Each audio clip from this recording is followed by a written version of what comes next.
जय जय सिया राम मित्रों।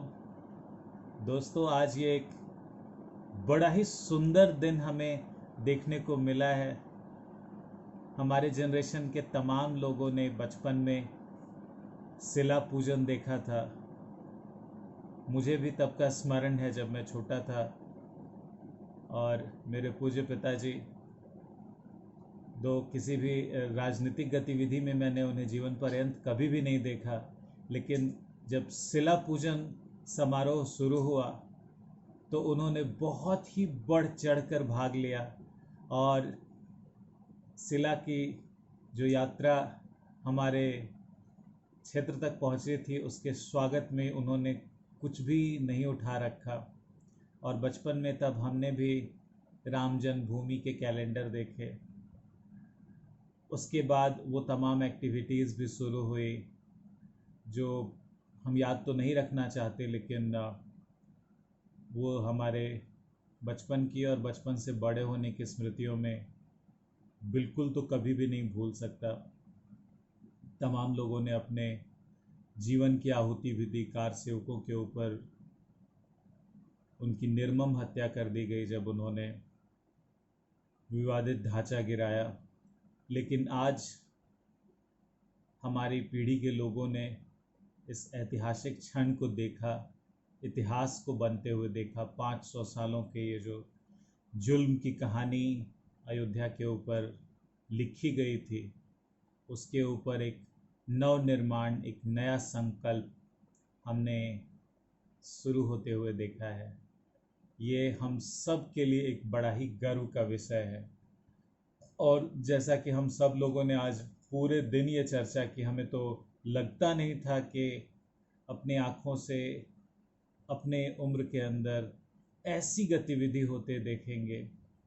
दिल में ये ख्याल तो था, मन में ये संजो के तो सपना रखा था प्रभु श्री रामचंद्र जी का मंदिर हम देखें, लेकिन आज ये शिलान्यास होते हुए हमने देखा। जय सिया राम। प्रभु श्री राम जी की ही कृपा है जो हमें ऐसा ये सुंदर दिन देखने को मिला। और साथ साथ ही ये संपूर्ण नॉर्थ इंडिया के लिए, संपूर्ण उत्तर भारत के लिए ये एक नए निर्माण की भूमिका है। और हम सब हिंदी भाषी क्षेत्र के लोगों को इसे बिल्कुल ध्यान से हृदय में बिठा लेनी चाहिए बात। विदेशी आक्रांताओं ने वो तमाम जुल्म किए, तमाम तकलीफ़ें हमारे पूर्वजों ने उठाई, लेकिन उन्होंने कभी भी हार नहीं मानी और संघर्ष जारी रखा।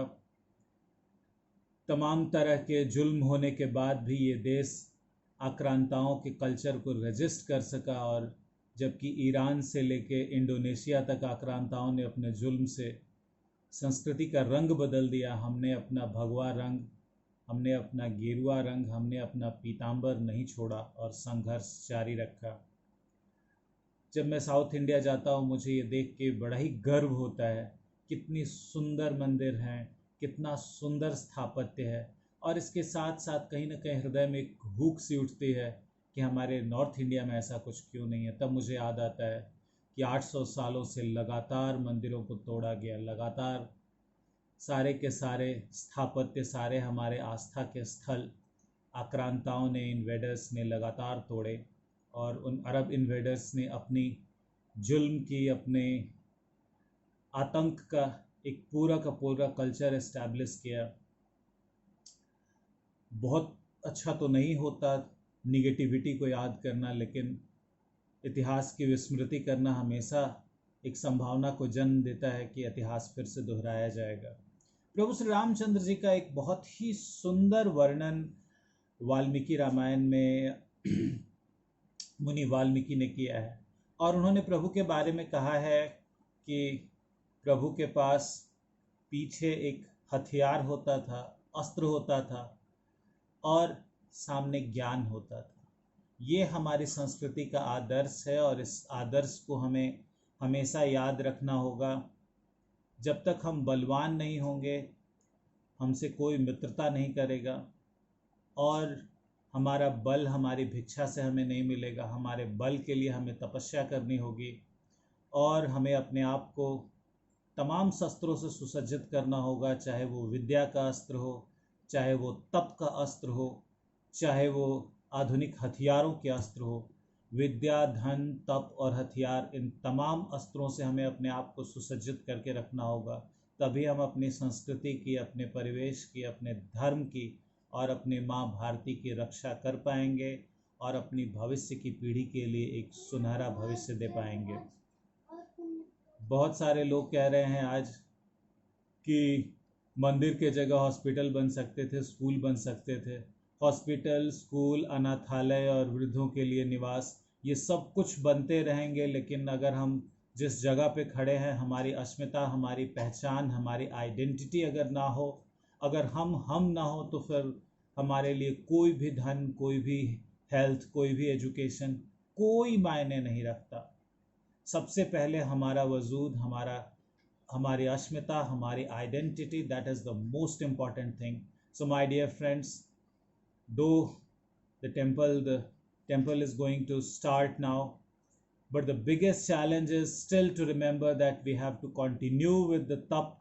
जब हमें अपने आप को कठोर तप से सिंचित करना होगा, अपने व्यक्तित्व का विकास करना होगा और अपने अंदर ईश्वरीय गुणों को लाना होगा। प्रभु श्री राम में वो दोनों चीज़ें थी, उनमें मर्यादा थी, उनमें शक्ति संपन्नता थी और उनमें विद्वता थी। जब आपके पास शक्ति हो, मर्यादा हो और विद्वता हो, तब आप क्षमा के गुण के अधिकारी बनते हैं।